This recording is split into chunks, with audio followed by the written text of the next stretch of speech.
grandmother, whom I love dearly, was lying on a hospital deathbed, and none of us were allowed to be there to comfort her in her final moments. I couldn't even carry her coffin on my shoulders. I also had to endure the agony of watching alone online the funeral of my uncle, my fun-loving uncle, and we were not there to comfort my brother-in-law's father, who had somehow contracted COVID in a Slough care home during his final moments. All this because we followed government guidance.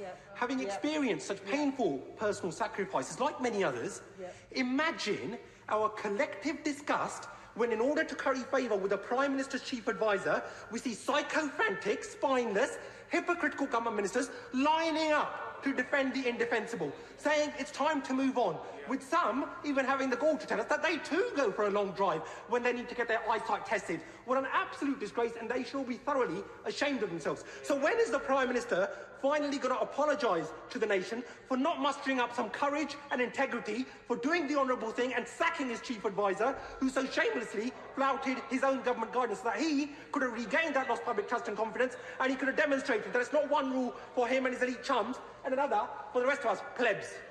Well said. It is very emotional, Prime Minister.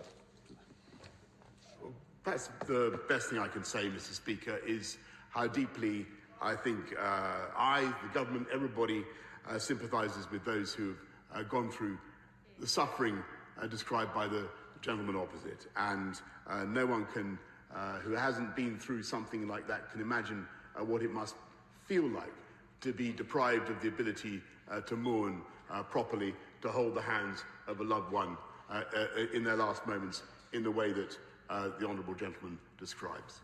And I know how much sympathy there will be with him.